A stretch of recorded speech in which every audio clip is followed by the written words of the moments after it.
All right, talk to me. What additional information would we need in order to be able to evaluate the statement of how could there be gender discrimination when half the employees laid off were female and the other half were male? The ratio of men to women. Yeah. Similar idea. So I worded mine slightly differently, but yes. We need to know how many males, how many females work at the company. We need to know the ratio, like, if it's half men and half women, this seems fair.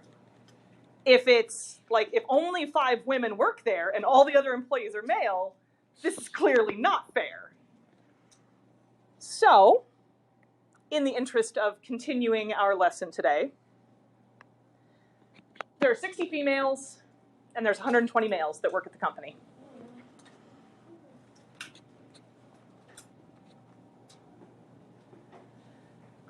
So we are going to evaluate whether or not this really is a case of gender discrimination. Do we have some evidence that there might be some discrimination happening? Is it convincing? Not sure yet, right? We don't have enough backing to say whether this is convincing evidence, but we certainly have some evidence that there might be gender discrimination happening. We are going to come up with a simulation process. You might choose a different one than me, but I want to kind of brainstorm next. What are some different things that we could use to simulate this situation? Yes? We could do a spinner. You said with 3 choices? Perfect. So spinner, 3 choices, or 3 sections.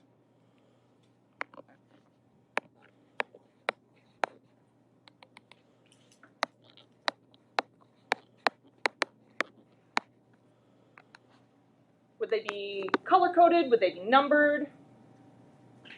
What do you think would work here? Color-coded or numbered, right? You got to make a decision.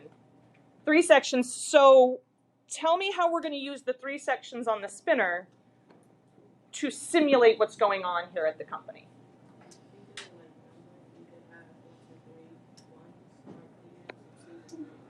I love it.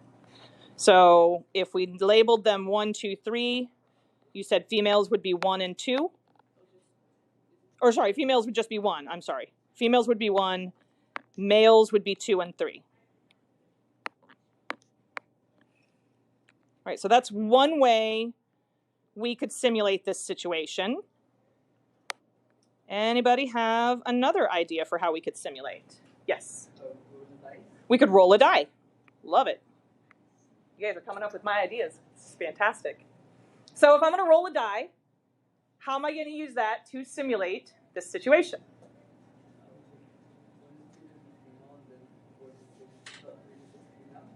You said 1 and 2 female, 3 to 6 male. I love it.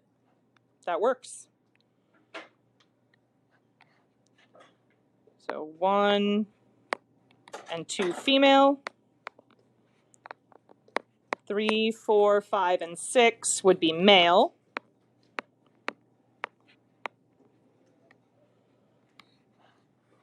Any other ideas?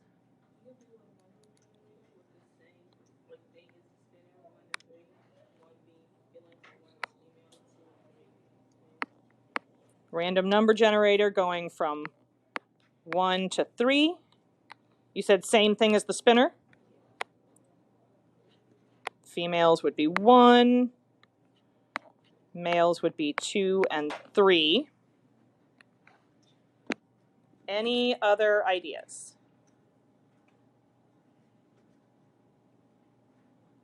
I had one last idea. I'm not arguing that it's a fantastic idea, but it is an idea. One of the other randomness techniques we had talked about first semester, names in a hat. I could put, 60 random female names and 120 random male names, so I could just write female and male on the slips of paper. I could put them in a hat, crunch them up, stir it all around so that it's random, and then draw one out. Record, put it back, do it again, right? All right, so names in a hat. 60 female names.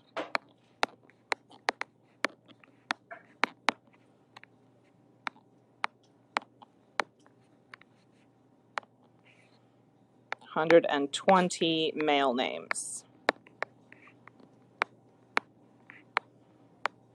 All right, so yesterday I told you guys how many times to spin the spinner, right? We are coming up with the simulation this time. How many times should we spin the spinner or roll the die or whatever for it to be considered one sample? How many? 10 times. Why 10? Yep. That's how many people are being let go. 10 people are being fired. Supposedly they were 10 randomly chosen, right? Maybe. It says it's a lottery system, right? Ideally, a lottery system is random, unless it's a bad lottery. So we're going to do 10 trials is equal to 1 sample.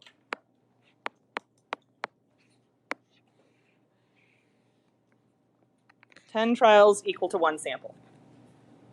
I want you guys to pick out which one of these simulation methods you want to use. You're going to run 2 samples, so 2 groups of 10 trials with whatever method it is that you choose. Should we be recording the proportion of males or the proportion of females? I would go with proportion of females because it's the female that says this is unfair, right? What should our null hypothesis be? Yesterday, the null hypothesis was I really was an 80% free throw shooter. And the alternative hypothesis, the other possible explanation, was that I was exaggerating. What should the null hypothesis be? That it is fair. What would the proportion look like if this really was fair? 50-50 at a company where it's not 50-50? 1/3, 2/3. So if this really is a fair method, then females should be coming up 0.33333% of the time, right? Or not percent, but 33.3% of the time. 1/3 of the time.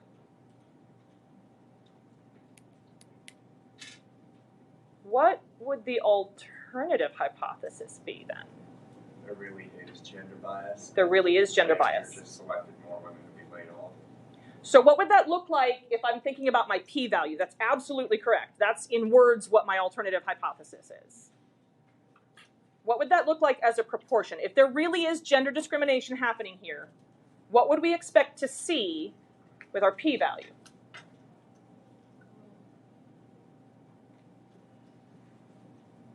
The null hypothesis is that 1/3 is, the proportion of women that are being selected to be fired.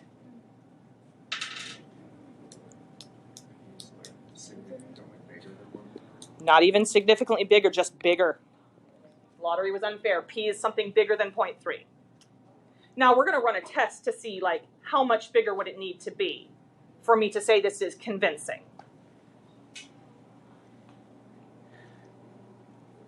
You need to decide whether you're going to do a random number generator. You can find that on your phone. Whether you're going to do a spinner. You can find that on your phone. Whether you're going to roll a die. If you want to do names in a hat, go for it. But we're probably going to keep rolling on with class while you're still writing down names on slips of paper. If you want to roll a die, I've got die up here that you guys can come and help yourselves to. You need to do 2 samples. So 2 groups of 10 trials.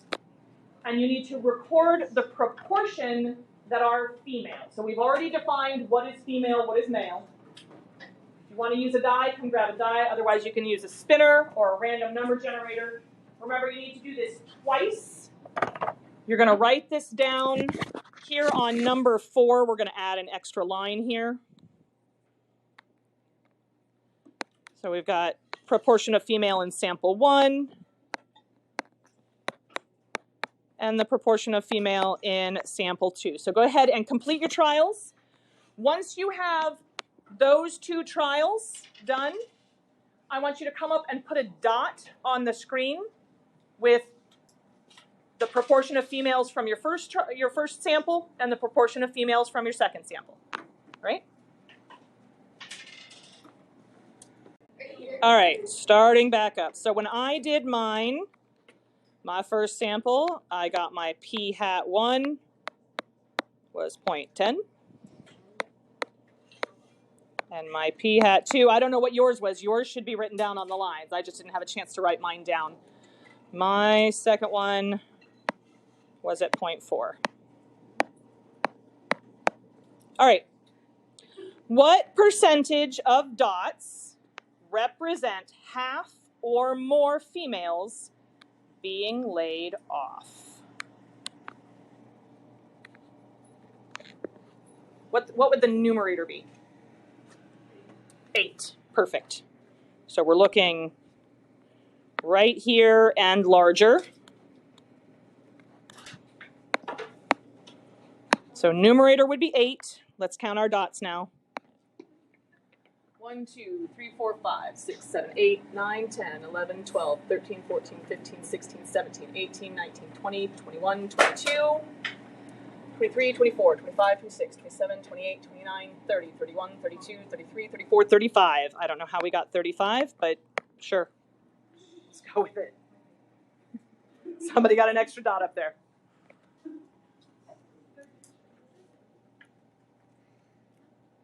What is 8 divided by 35 in its decimal form?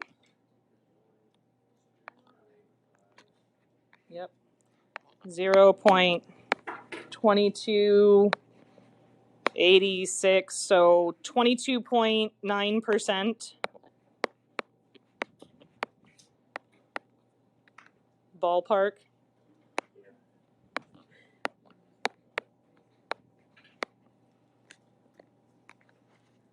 Let's interpret that percentage in context. When we started this simulation, we made an assumption, and that determined how we decided which ones were males and which ones were females. What was the assumption that we made at the beginning? That it was fair. We made an assumption that it was fair. So assuming that there is no gender discrimination, assuming that this was fair, what proportion were half or more females? We just answered this one. 22.9%. So assuming the lottery was fair, there is a 22.9% chance of getting a sample proportion of 0.5, 50% or greater, purely by chance. We were using a random device. We were using a chance device.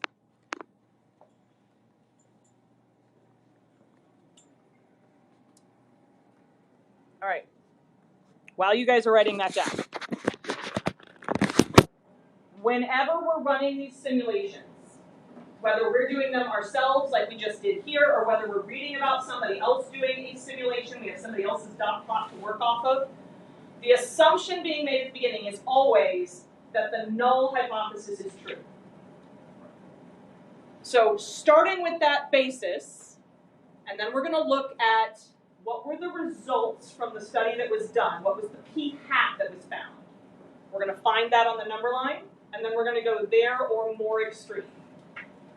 So 0.5 or more. And because we're using this random device, because we're using this simulation device, this is all just happening by chance. One more thing that I want to clear up before we go on, and this is just a frustration with statistics notation that I have.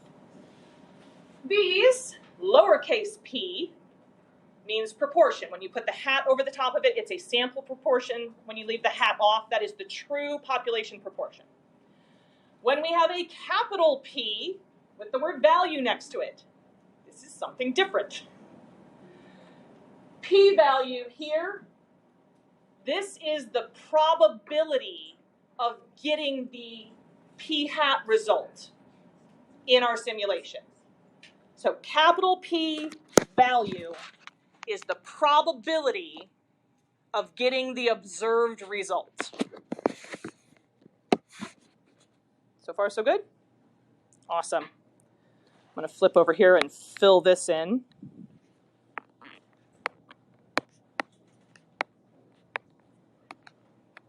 All right. Do we have convincing evidence of gender discrimination?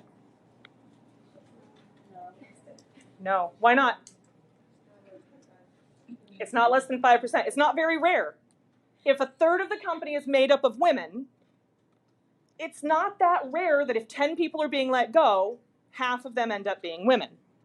I don't think she's going to win her lawsuit.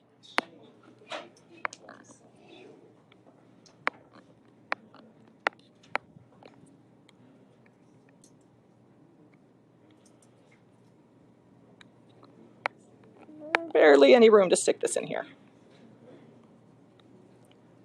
So because our p-value, 22.9%, is greater than 5%, we do not have evidence of gender discrimination. I don't know why that erased itself, but let me write that down.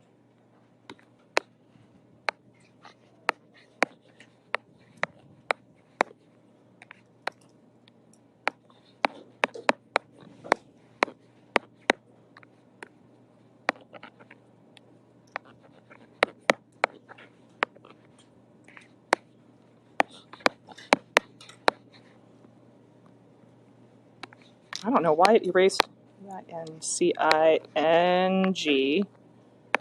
evidence. Some of my words disappeared overnight. Yes, give me just one moment.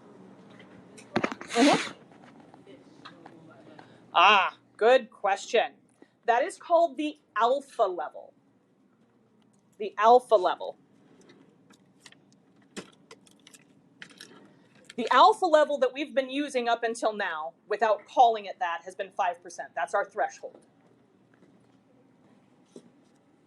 Interestingly, most of the confidence intervals we were calculating in the last chapter were what percent? 95%. What's the relationship between 5% and 95%? There we go. This is really commonly used. When we're doing intervals, 95% confidence intervals, really, really common. When we're doing alpha levels, 5% is often our threshold. What are we going to compare that p-value to? When the p-value is greater than the alpha level, we do not have convincing evidence for the alternative hypothesis. And so we would fail to reject the null hypothesis.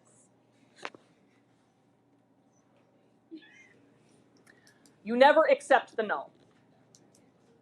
You can't prove anything. You can disprove, but you cannot prove. So we never accept the null hypothesis. We can simply fail to reject it. So we either reject it or we fail to reject it. If the p-value is large, we fail to reject. And if the p-value is low, we reject the hoe.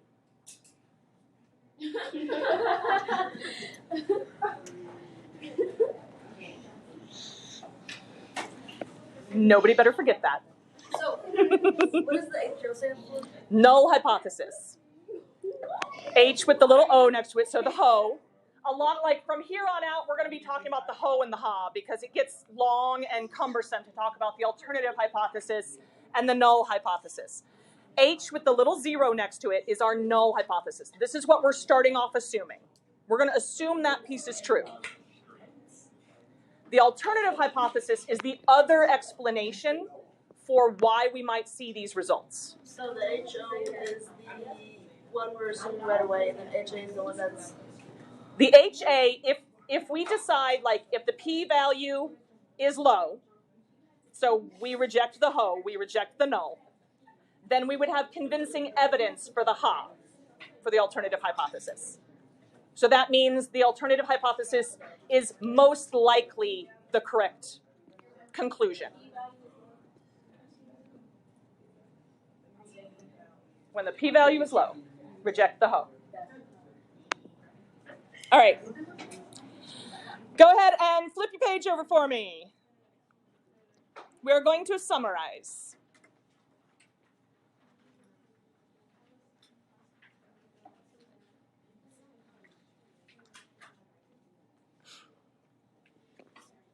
Hypotheses. We can write well, we have to write, our null hypothesis. So far, we have looked at a null hypothesis where P is equal to 0.80 yesterday. Today, our null hypothesis was that P was equal to 0.33333. My null hypothesis is always going to have an equal sign with it. This is our assumption. We can also do it with mu, means. We can even do this with standard deviations. But notice, these are all population parameters. It's P, not P hat. It's mu, not X bar. It would also be sigma, not S. So the null hypothesis is that P is equal to, or mu is equal to, or standard deviation, sigma is equal to something. My alternative hypothesis is going to be a lot like this. It's going to have all the same numbers. It's going to have all the same letters except for that A right there. Except you're going to say it's either less than this value, greater than this value, or not equal to. Today, based on this situation, we said it would be gender discrimination if more than 1/3 of the women are being let go. If it's less, nobody's going to complain about gender discrimination if the women get let go less, or at least the women aren't, right? The men might. Not equal to would simply be, I don't think it is whatever that null value is. I don't know whether I think it's bigger or smaller. I just think that's wrong. So you have to kind of read your context.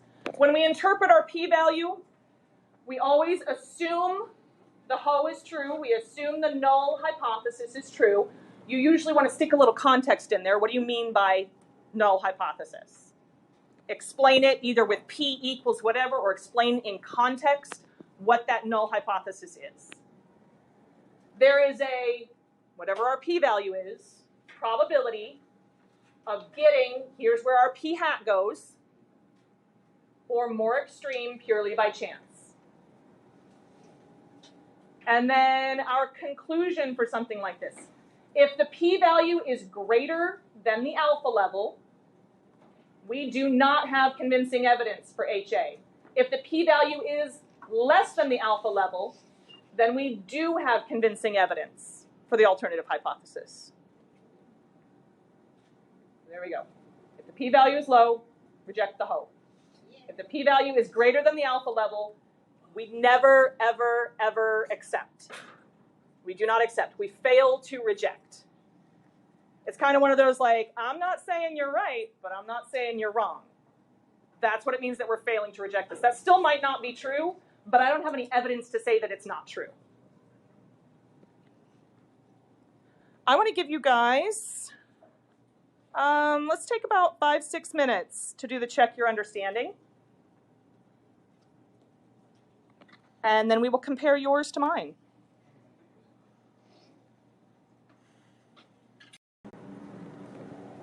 Right. Let's talk about how to get some of this stuff on paper, because I'm hearing a lot of really good things, but then I'm hearing like, I don't know how to write that on the page. So on number one, let's start with what is the parameter that we're looking for here? Is it P? Is it mu? Is it sigma? Is it a proportion, a percentage that we're interested in? Is it a mean, an average? Is it variability? Is it standard deviation? We're looking for a proportion. So we want to define what P is.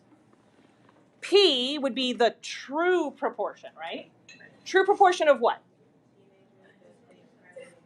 Teenagers that think highly of their mothers. The true proportion of all teens who think highly of their mother.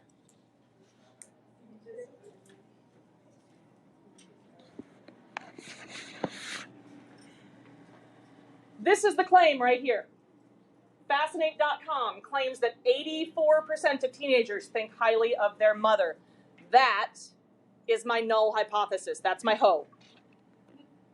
So the HO is that P is equal to 0.84. What should the HA be? P is greater than 0.84. We're never going to use a different number here. We're just going to change the symbol in between to either not equal, greater than, or less than.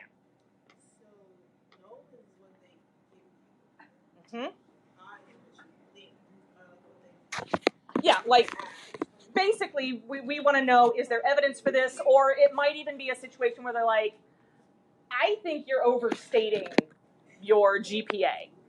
I don't think your GPA is really this. I think you're overstating it. And so then my alternative would be P is less than.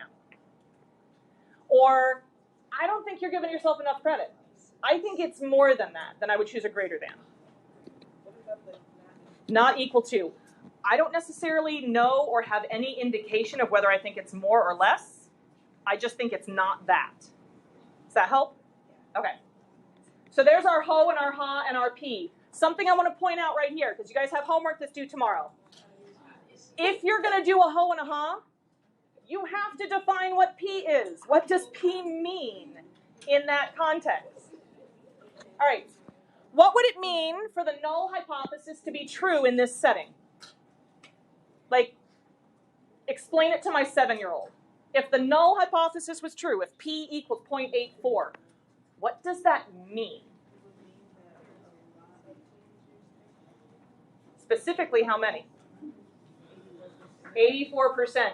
So what would explain this then? If this is really true, if it really is 84% of all teens think highly of their mother, why could something like that have happened?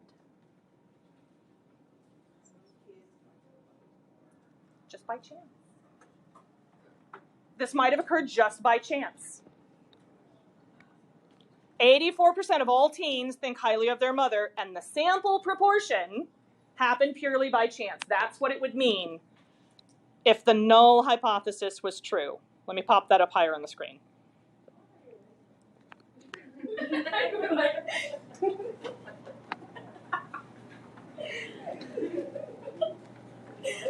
All right.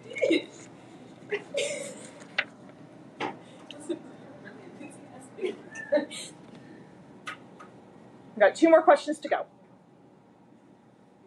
Interpreting the p-value. Up in that little box up at the top of this side of the page, how do we start our interpretation of the p-value? Yes, assuming the null hypothesis is true, what?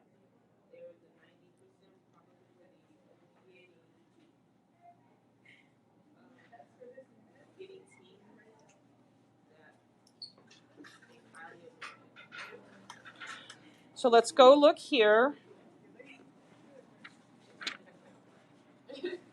Our p-value is right here. They tell us what our p-value is right here. Sorry, I had that on the other screen. There's our p-value. So if we're going to interpret this number right here, remember, lowercase p is not what we mean when we're talking about interpreting the p-value. That's capital P, and it always has the word value after it. This is after a simulation has been run. What percentage of the times did our observed result happen just by chance? So interpreting that p-value, assuming the ho is true, assuming p is equal to 0.84, there is a 0.0225 or 2.25% probability of getting a sample proportion of 135 over 50, or of 0.90, that's my p hat, or greater, purely by chance. Circled right up here. That's okay. School psychologists performed a significance test and obtained a p-value of 2.25%. That sentence kind of slips in there right above number 2.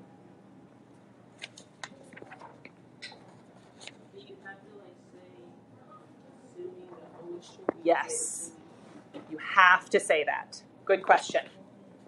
Assuming the ho is true, and then tell me what that was.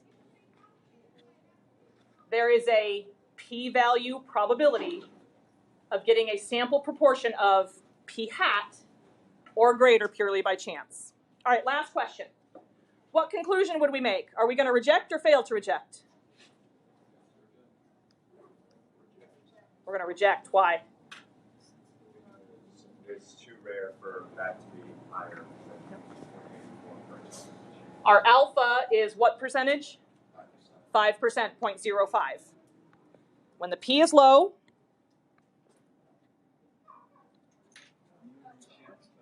There we go. When the P is low, reject the hoe.